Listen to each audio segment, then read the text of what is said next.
All right, we're live. I'm going to sit here for a few minutes and see if anybody joins the live stream.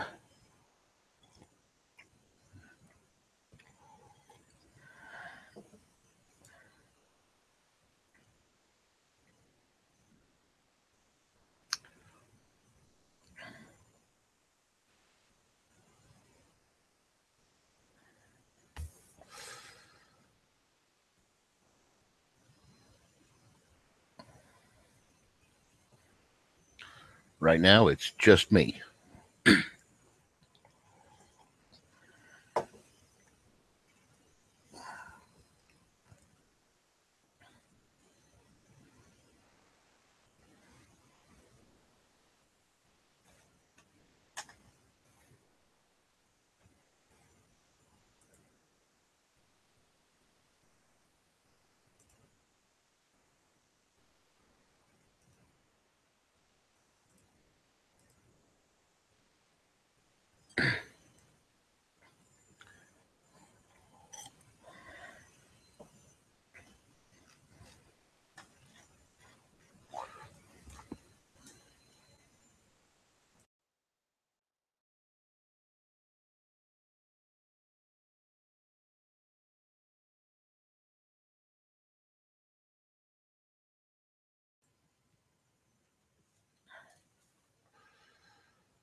Wonder why the viewer counter keeps disappearing.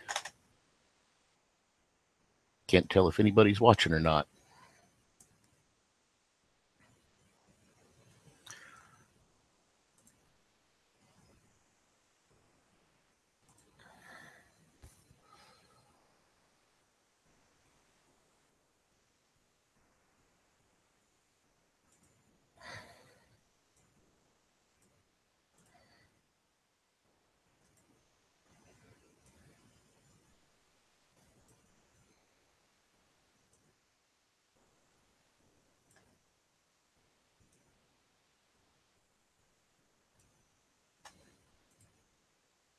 It is Saturday, October 7th, 2017.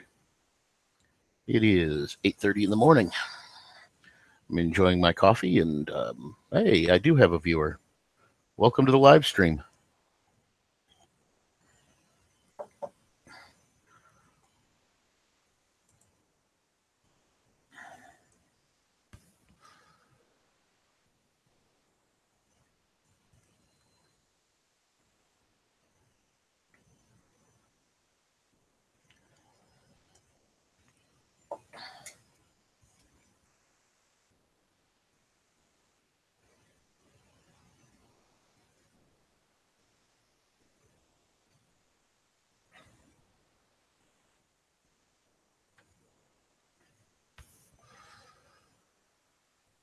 So, how is your morning going?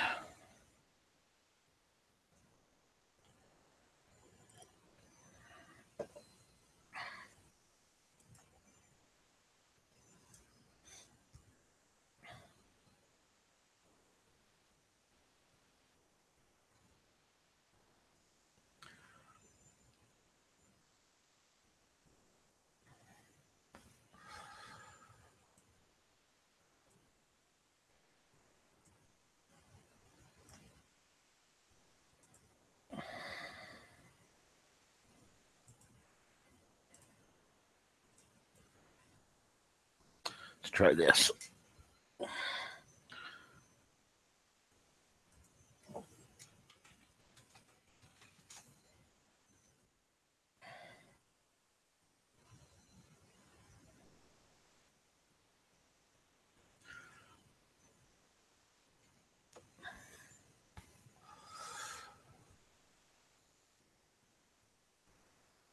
Oh, um, there's a gas station around here called Valero that sells packs of cigars. They're usually made by a company called Good Times. Let's see. There we go. Good Times. Sweets, 5 for a buck.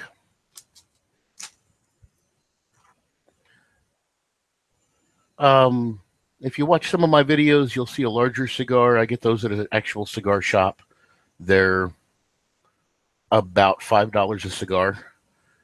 But one of those larger cigars I can start in the morning and pretty much go all day on.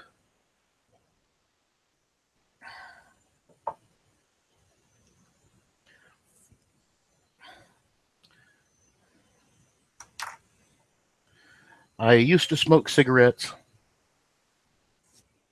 Several years ago, I quit smoking cigarettes because they were getting, well, one, they were getting expensive, and two, they weren't doing a whole lot for me in the health department. That's an easy way to put it. In other words, I was getting really sick off of them. So I switched over to cigars. I don't smoke near as many as I used to.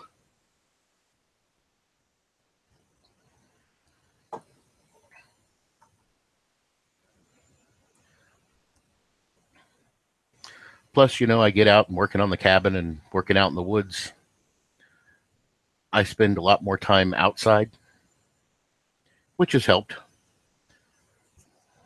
When I first started building the cabin, there's kind of a funny story that goes along with that. Um, I'd get out there and put a cigar in, light up a cigar, and I kid you not, every time I turned around, I was bumping that cigar into a piece of wood or a tree or something and breaking it in half. So for most of the cabin build, I didn't even smoke cigars until, 1 in the morning and 1 after dinner.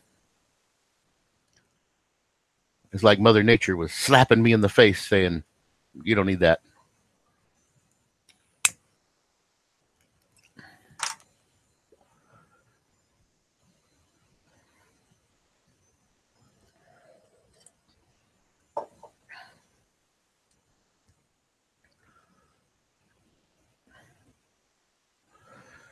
The bigger cigars tend to be, what are they called?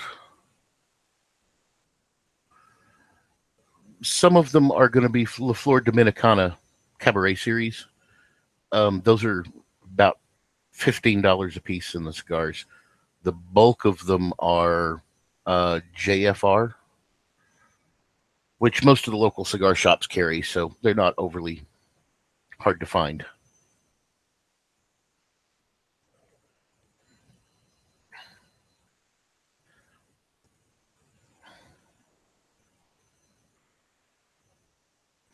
I've also found with cigars that for the most part, I really don't inhale as much as I would with a cigarette. So, all in all, I think it's a little bit better for me. And with the bigger ones, I tend to chew on them a little more.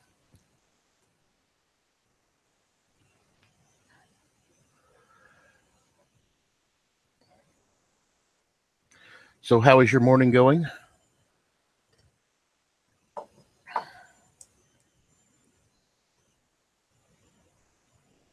No, I did not grow a garden this year. Um, I was finishing up the cabin just this last weekend. I was out there actually installing the sink drain and running the piping for the drain out to the leach field, and setting up the feeder for deer season, which is just about a month away.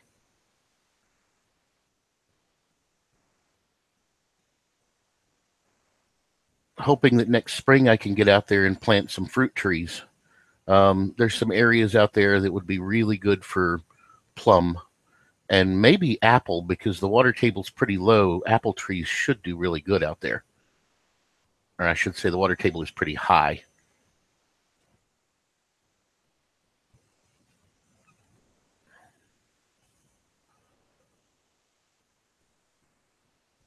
Um, Out where the cabin is, there's a really good farmer's market, but for some reason they're closed on Saturdays and Sundays, which makes no sense to me.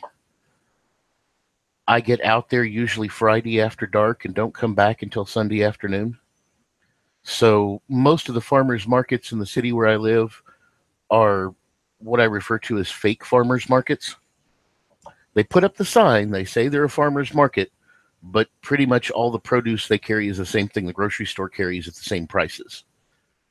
If I want good, unique produce, although it's not necessarily locally grown, I tend to go hit a Chinese market because they have a much wider selection of produce than any of the local grocery stores. I'd love to find a good farmer's market that had fresh produce from local farmers, but around here they're getting scarce. It's kind of like finding good chicken eggs. Most people aren't aware that not all chickens lay white eggs. So, um, or brown eggs. They lay in a variety of colors, ranging from blues and greens all the way up through reds. And I'd love to find somebody with chickens where I could buy real fresh chicken eggs, but haven't found one yet.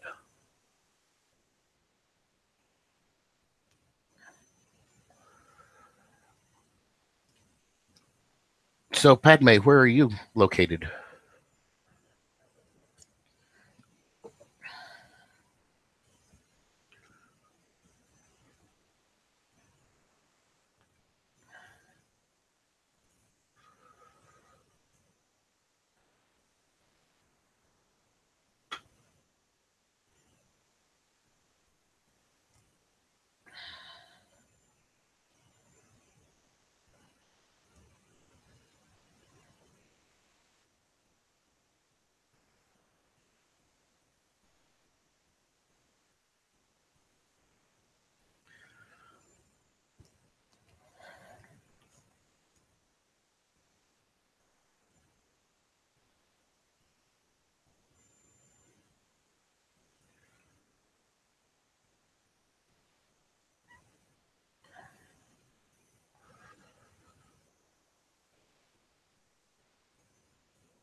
Long way away.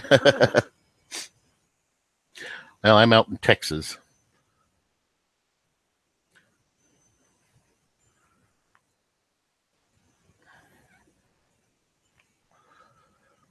Long way away, probably the other side of the world.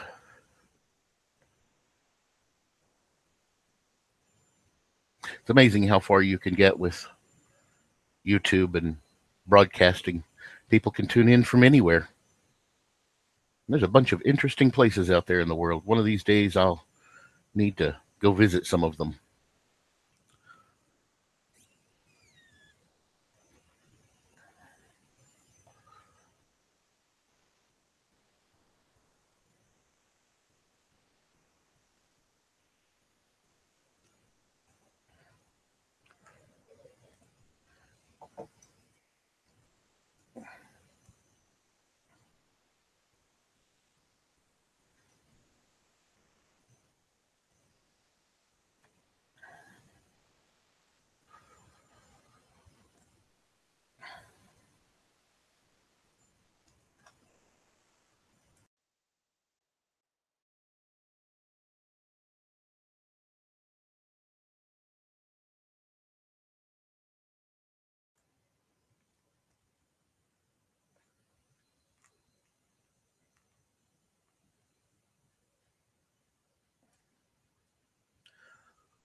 There's a slideshow of the cabin through the build process.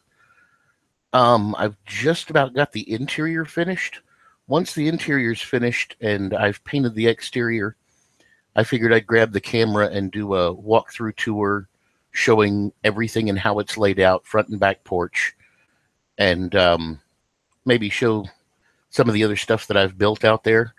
I've got videos queued up that haven't aired yet on building the outhouse and fleshing beams, um, doing some trapping out there.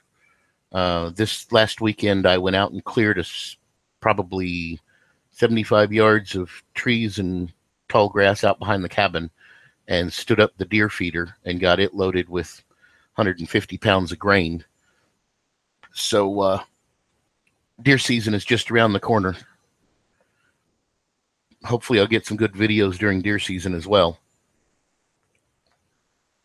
I have about a month till deer season.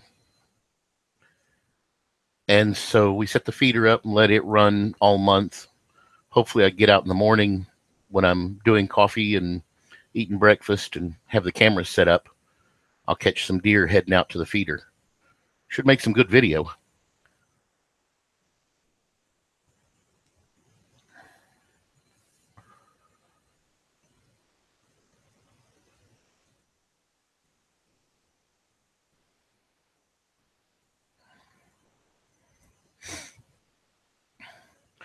I've got a total out there of about 12 and a half acres that's right in the middle of 10,000 timber company acres. So there's nobody within a mile of my cabin. And I've got some other video of, well, I've got one video up of walking a section of the property, just showing off what's out there and the beehives and things like that. I've got another one where I was setting the trap line that I'm in the back corner of the property,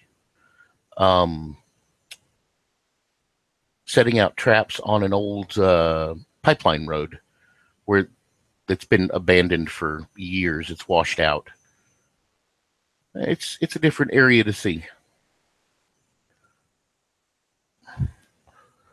Lots of deer tracks this year. Last couple of years, I haven't seen any deer tracks or deer on camera, but this year there's been quite a few deer tracks throughout the property that I've come across. So I'm hoping there's enough deer. I'm working with the hunt club. Well, one side of the property there's a hunt club that operates there. That's got 4 people for like 5,000 acres. And the other side of the property there's a lease, and there's about 6 people on that lease for the other 5,000 acres. So both sides are trying to increase the deer population and raise bigger bucks out there. So I've kind of been working with both of them to just a gentleman's agreement that we're not going to take any of the small bucks this year. There's an abundance of does out there, and we're each allowed 2 does. So we've all discussed just taking some of the does to thin out the doe population. It's a little different managing a larger area or working with people to manage a larger area where deer population is kind of skewed. Most people that go hunting look for that great big buck with those large antlers, and there's just not a bunch of them out there this year. Wasn't hardly any last year. I think I got more pictures of predators last year than anything else. Coyotes and bobcats, no wolves. There's coyotes, bobcats, raccoons, possums, some foxes. A couple of, we have no idea what it is in the picture. I've got a picture of something that looks like a baboon moving through, which makes no sense because there shouldn't be any baboons out there. That's wrong side of the world for that.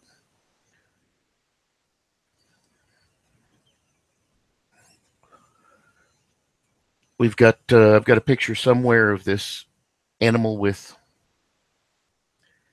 it's dark. It's hard to tell exactly what it is. It kind of looks like about the size of a fox, but it's got long ears. It's not a rabbit. You have a good afternoon, Padme, or a good day.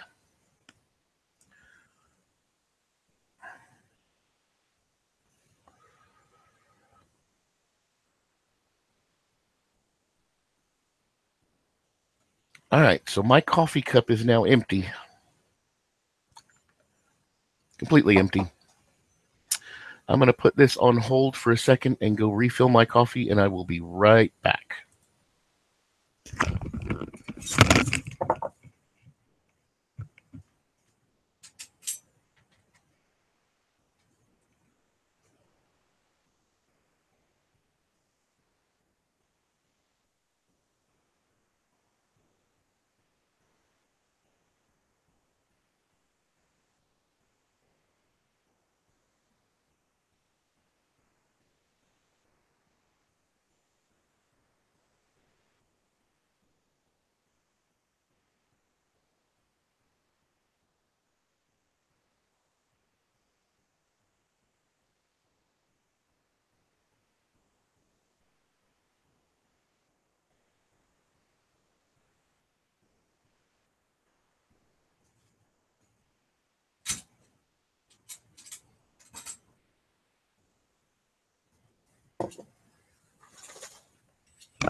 Figure I'll run this live stream probably about an hour total. I have a few things I have to get done today. The mother-in-law's house is having some issues. There's a water leak.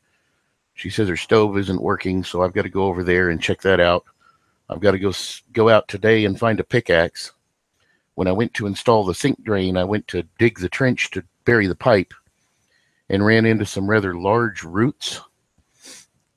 And by large, I mean about as big around as my forearm. And I just did not have a hatchet or an axe or anything with me to cut through them. So I'm going to go try and find a pickaxe today. Probably hit a few pawn shops and see what I can find there, find something cheap.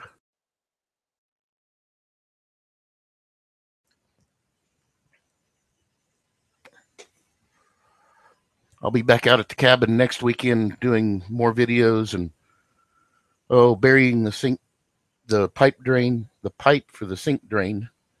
I need to put in I'm gonna call it a leach field, a French drain, where the gray water from the sink can be properly disposed of. I eventually need to paint the cabin. Haven't gotten there yet. I do have some minor holes to patch up.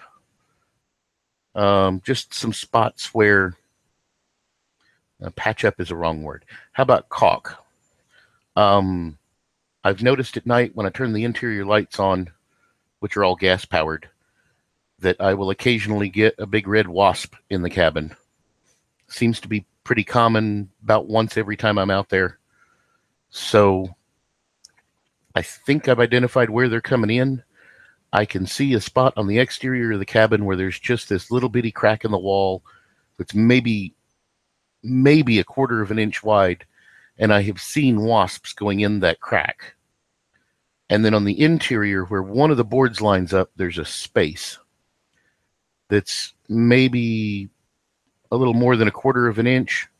And I think what happens is they get into the wall, and then when the interior lights are on and it's dark outside, that one of them will follow the light and come into the cabin. So I'm going to caulk up a couple of holes while I'm out there. I've got a ceiling fan to install. There's no electricity run out there, but I do have it wired up so that I can connect a generator up to the exterior of the cabin. And I have run the cabling for one set of plugs and one run up to the peak of the roof where I could install a ceiling fan so that when the summertime comes and it hits 100 to 108 Fahrenheit here, I can roll one of these little portable ACs in, hook it up to the window, plug it in, hook the generator up outside, fire it up, and run both an AC and an internal fan. The small portable ACs run about 900 watts.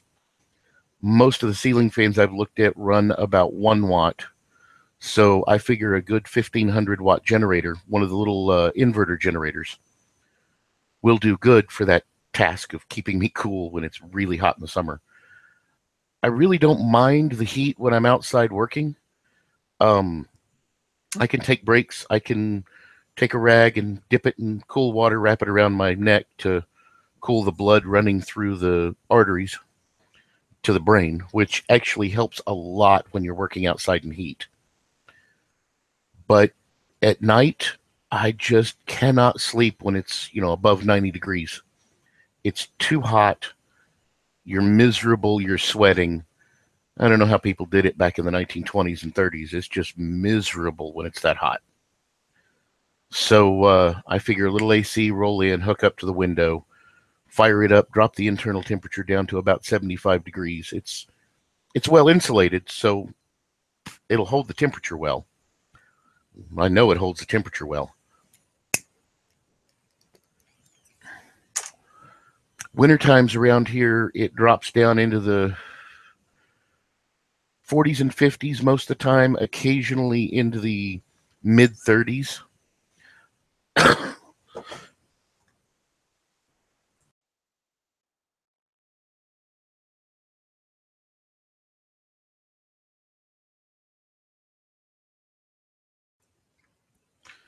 I have an old Coleman catalytic heater out there that I use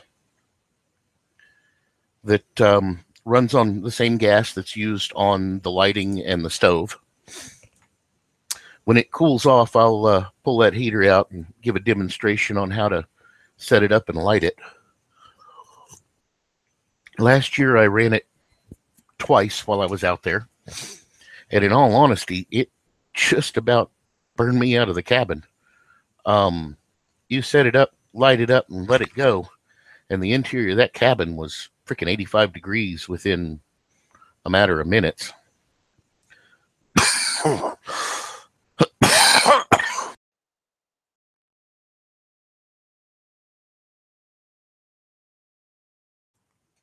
Sorry about that. So it does a great job of heating the cabin. Matter of fact, that time I used it, I ended up having to open up the door, one of the doors, because it was just too hot with that heater going.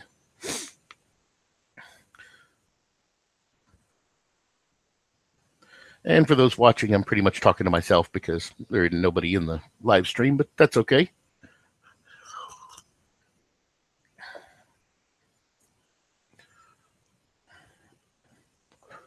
The cabin and the property are both paid for 100%.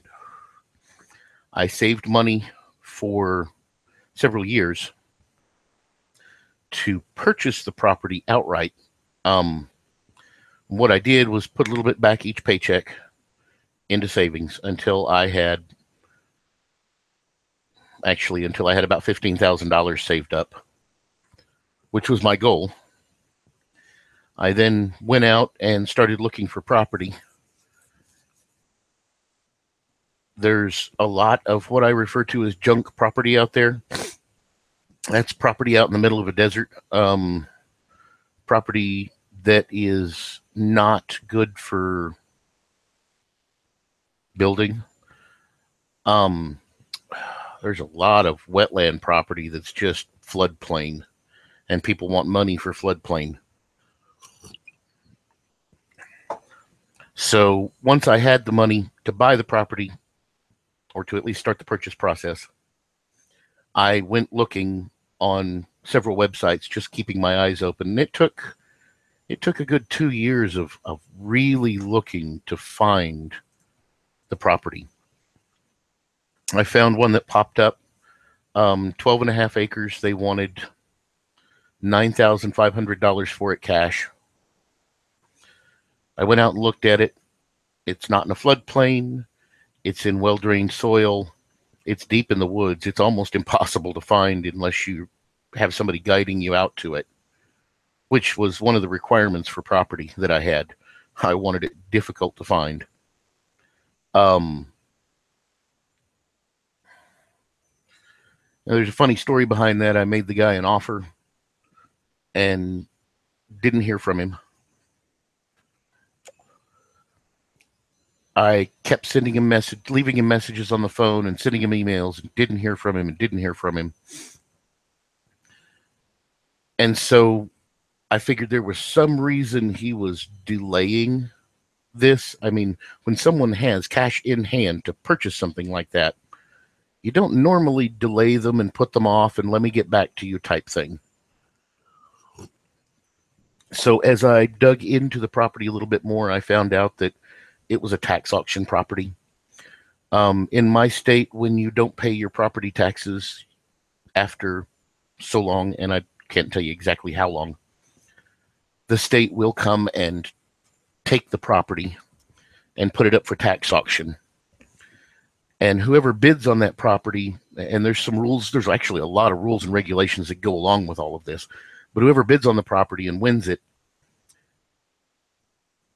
the previous owner has a given amount of time, and it's different depending on the classification of the property, to pay the person who purchased the property at tax auction the amount that it was purchased for plus 25% per year.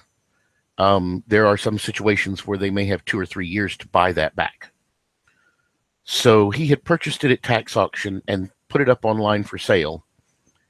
almost immediately, even though he had to wait 6 months before he could technically sell it. He did not expect somebody to jump on it and say, I've got the cash, let's do this. So when I realized what was going on, that he just purchased it and he couldn't technically sell it for a little while, I called him up and left him a message, and I said, I've been doing some background research in the property. I realize you bought it at tax auction and you can't actually sell it until this date. I said, I'm perfectly good with that. I have no issues. I said, would have been nice if you just let me know up front that, you had a restriction, you couldn't sell it until a given date.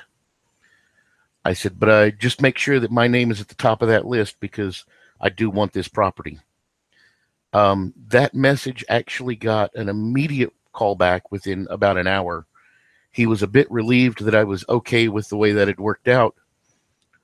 But, for the price, I couldn't argue. We're talking less than $1,000 an acre. It seems like it was around $850, $900 an acre, right in there. So at that price, there's no way I could argue with that. So we waited until the time was up, met him, gave him the cash, went over to the land office, transferred the deed to me, and it became my property.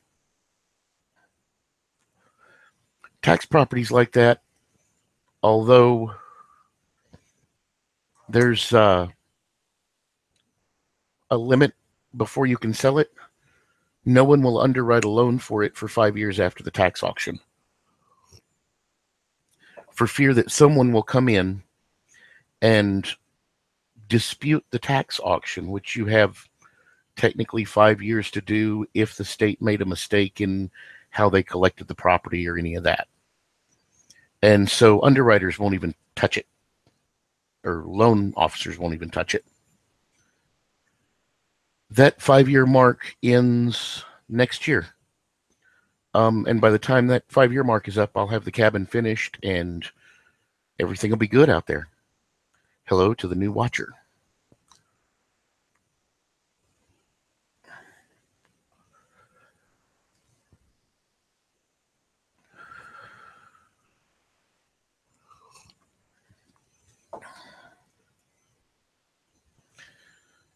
So if you really look and you dig, you can find some pretty good deals on property.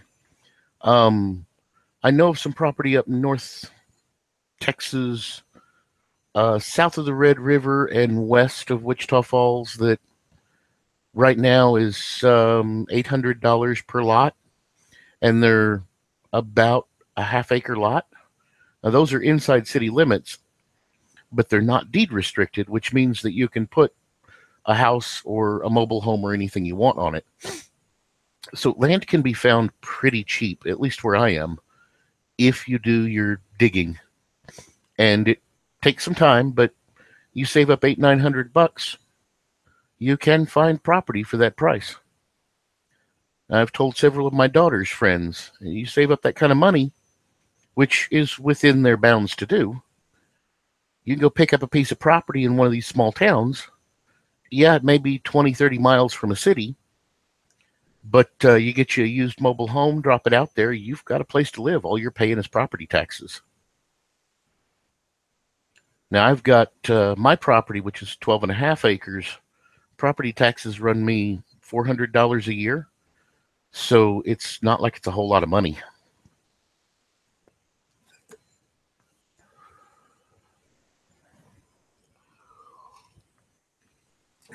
Especially when you're not having to pay rent, mortgage, or anything else on it. It can get pretty cheap quick.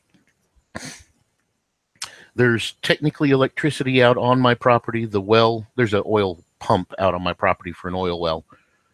That oil pump is electric, so the oil company had the electricity run out to the property. And theoretically, I could have electricity hooked up to the cabin from the electric company. But to do that, I'd have to have a certified electrician come in and put up a meter and wire the interior, which I didn't. I went and wired it myself because it's a straight single run. Didn't even need a fuse box for it. I'm coming to come straight out of a generator, a small generator, into it. I just took the total amperage that I expected to draw on the cables, and well, actually, I took the total amperage that the generator could output, which is like 10 amps, and doubled it, ran 20 amp cabling, and then I'm using the breaker on the generator when I run stuff. So if it exceeds the generator amperage, the breaker will blow, which in a nutshell, I'm not going to exceed that. And if I do, my only concern is I don't want any wiring heating up and starting a fire in the cabin. Of course, there's a lot of things in that cabin that can start a fire. That reminds me, I need to add a fire extinguisher to my list of things to purchase. Need to get me one of those little fire extinguishers out there because, you know, the stove is gas powered, the lighting is gas powered, the heater is gas powered, and all of that is flame. And when I say they're gas powered, they're actually powered by a type of gasoline called white gas. Nowadays, it's sold as camp fuel. It was common back in the 1920s and 30s when most of this stuff was made. And yeah, the lighting is 1924 is when it was made. The stove is 1960s. The heater is late 1950s, early 1960s. Most of the designs for that go back to the 1930s, back before everybody had electricity in their home.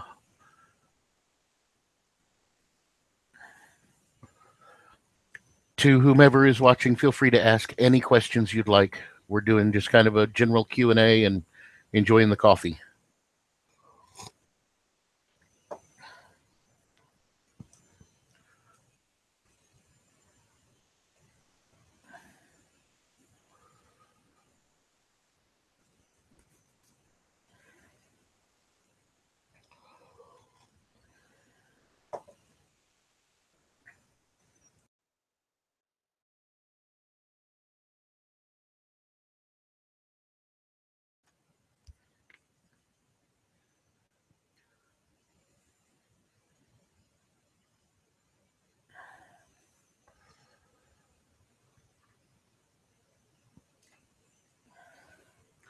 So, what other subjects would you like me to cover on the cabin, or the property, or hunting, or any other topic?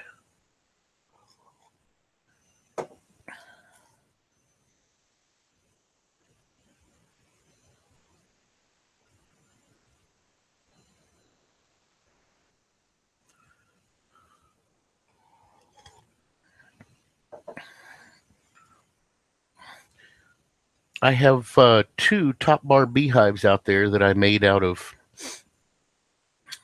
actually old pallets that I got for free.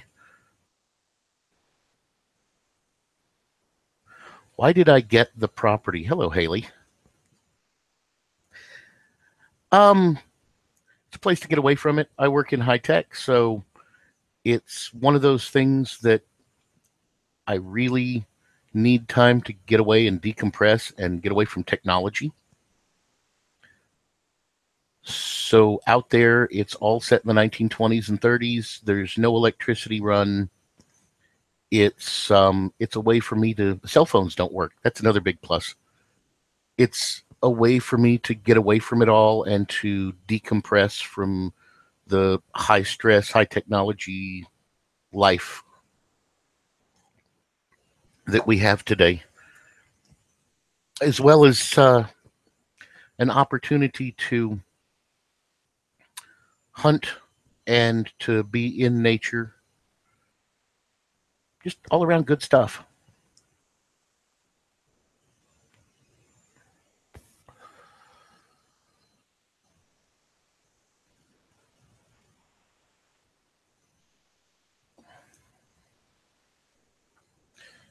I was hoping that my youngest brother would spend more time out there building with me when I started the project, something him and I could do together.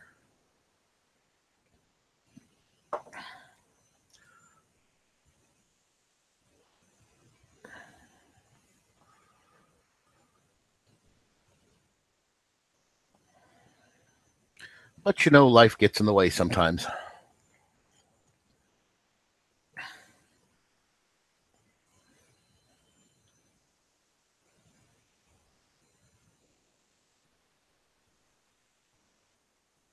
Hey, SD Woodsman. Just sitting here chatting. Figured I'd run an hour live stream this morning and just kick back and relax a little and enjoy my coffee. Answering questions. Haley, what did you want me to repeat?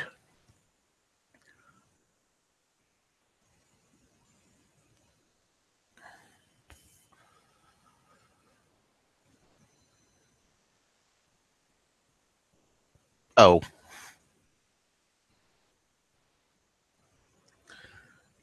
I was kind of hoping he'd be out there a little more helping me build it as a project that him and I could do together as brothers.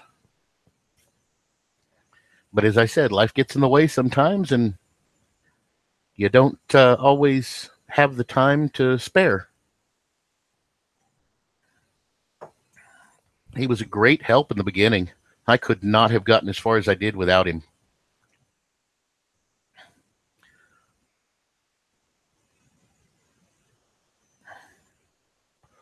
And all of his help is greatly appreciated. And you can tell him that if he's not listening.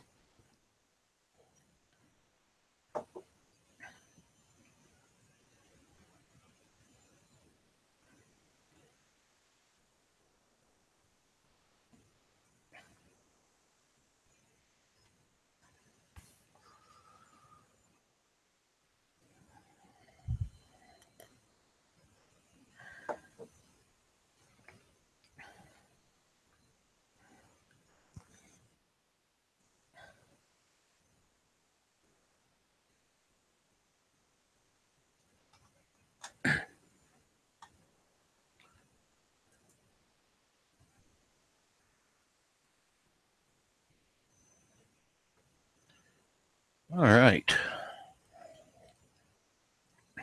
I set this live stream for about an hour. So we got about 15 minutes left if there's anything that anyone would like me to talk about. I'll go back to talking about the beehives. So I built these two top bar beehives out of lumber that I salvaged from shipping pallets. Built them, got them set up, took them out there and baited them. Still don't have bees in them. I got wasps in one of them, but it's not what I'm looking for. So I'll go back out this spring with the bait pack and rescent them. Maybe rub some more beeswax into them. See if I can get wild honeybees to move in. Think it'd be nice to have a couple of hives of wild honeybees. Maybe do some splits. If I can get to 6 hives, at least here in Texas, I can qualify for the agricultural exemption on the taxes. Do the wasps deter the bees? The wasps are actually not inside the hive itself. They're between the top cover board and the top bars of the hive. So I've got a video where I lift the top cover board. There's just a bunch of red wasps up in there. I jump and run. It's really not long enough to make a video for YouTube. It's only a few minutes of video or a minute of video. It's one of those out clip takes that I've set off to the side and said, I'll do something with this at some point because it's kind of funny to watch. But to my understanding, they really don't. And if I take the top off the hive and set it to the side, the wasps will leave and go find someplace else to congregate.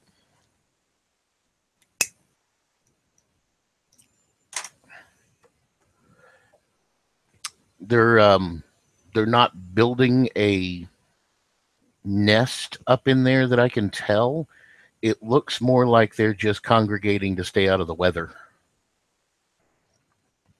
But from what I've read, it's pretty common for red wasps to congregate in the top board of a hive. I don't know. I've not done bees before. It's just one of those things that I figured if I could do it for free, I'd do it and see what I got, because you can't beat fresh local honey.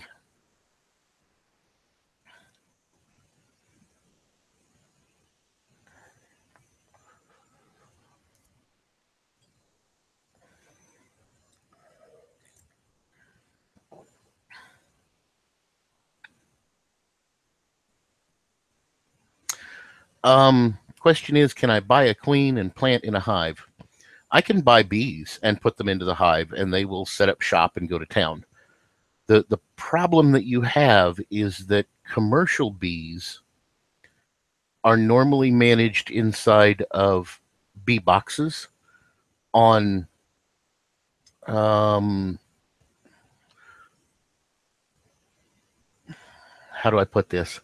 They put inside the box a frame that contains usually a wax piece across it that has preset design in it so that the bees build the honeycomb on it.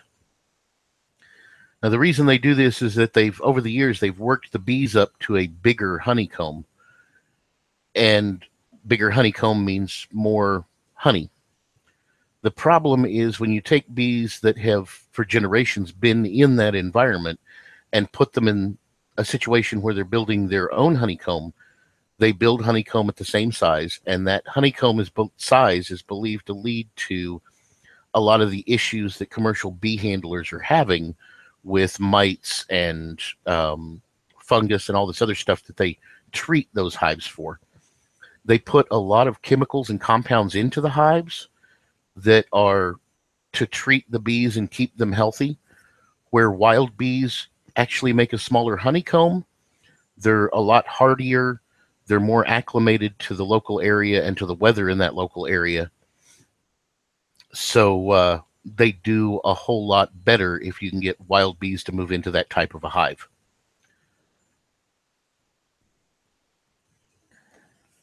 And again, this is not actually from experience. This is just from what I have read on bees and doing top bar hives and things like that.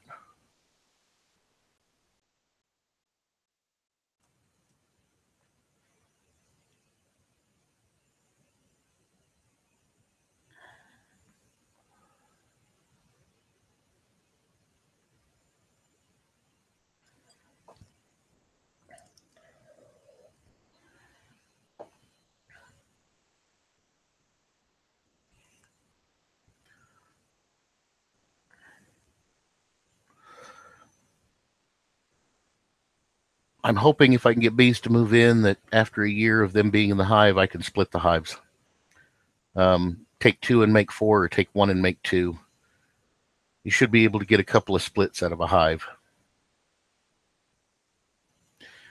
I've got just regular old Folgers coffee with a little sweetener and creamer in it. Grandpa's special creamer.